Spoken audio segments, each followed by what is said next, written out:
Amis internautes, salam alaikum. Veuillez vous abonner sur votre chaîne Dakar Plus et n'oubliez pas d'activer la cloche de notification. Vous aurez des informations en temps réel ici au Sénégal et à l'extérieur. maaleykum salaamaaleykum ñu ngi ñëpp ñu ngi mangi école mangi Ada Fass tey dafa am bés bu rëy boo xam ne dafa war a wane boppam Père El Hadj Koundoul ñu lay ziar. maa ngi lay ziar sama rakk di sama jarbaat di sama xarit. yow lu ma nanguwul sax boo ma ci fekk see ma nangu ko barka alxuraan. ndeysaan Père ñu ngi lay ziar di la bëgg maanaam tey affaire yi métti na trop nga bàyyi lépp ñëw jàppaat booy bi lu waral lool. xam nga yow loo bokk du ma ko bàyyi.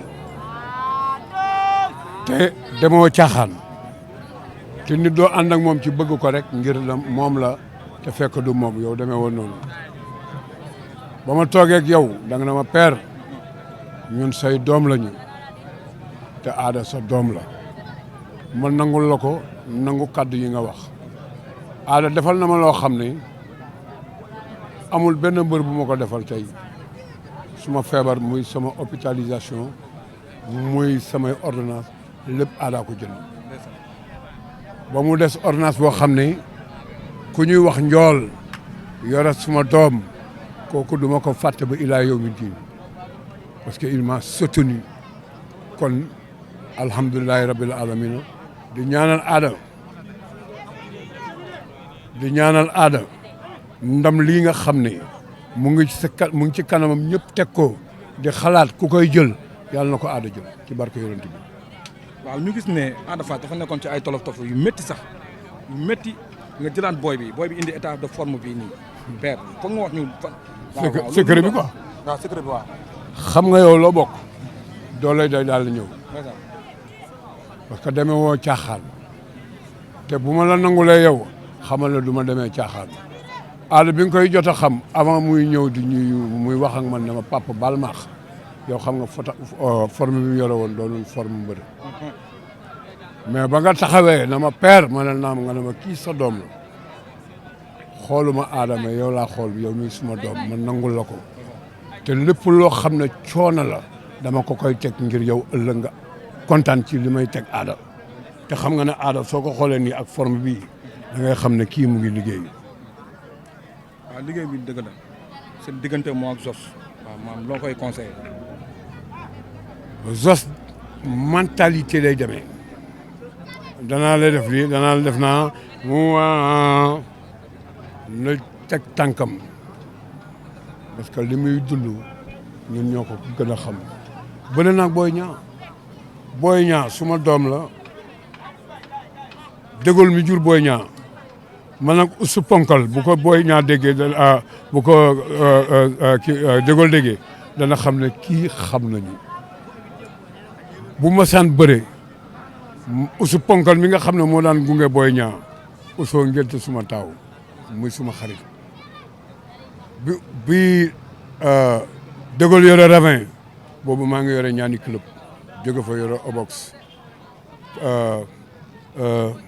Kayre yore casino di Cap-Vert. comme sécurité quoi. voilà mu ñu jóge fa 10 heures bi nga xam ne moo yore woon café Drom nekk suma xarit nekk xaritu Kayta kon ñun milieu lamb xam nañ ko bu baax défoulement yi ciy défoulé wu yëpp bu dul cadre dëgg duñ ko nangu ñun parce que ñun waaye borom yi xam-xam lañ duñ jay mbër duñu xaritoo ak mbër li may yore Ada yëpp barke Cheikh na Ahmed Tidiane maa ngi koy teg di ko wax di ko waat Ada xamul suma kër xamul lu ko waral bëgguma xaritoo ak moom parce que boo xaritoo ak moom bu ëllëgee mu def nu la neexul te day xarit bi lay xool. te fekk léegi fu mu toll nii xam ne sa kër mu lay seet si mu ngi def ba mu baax. waaw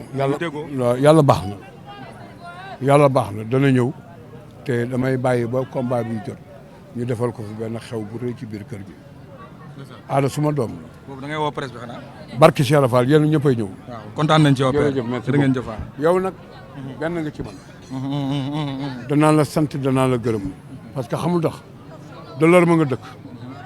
te caaxaanoo sa personnalité caaxaanoo sa savoir-vivre lépp loo xam ne nekkul ci dëgg doo ci ànd foofu laa la nawee ngay sama doom jërëjëf. merci Père jërëjëf.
chers internautes, salam alaikum. Veuillez vous abonner sur votre chaîne Dakar Plus et n'oubliez pas d'activer la cloche de notification. Vous aurez des informations en temps réel ici au Sénégal et à l'extérieur.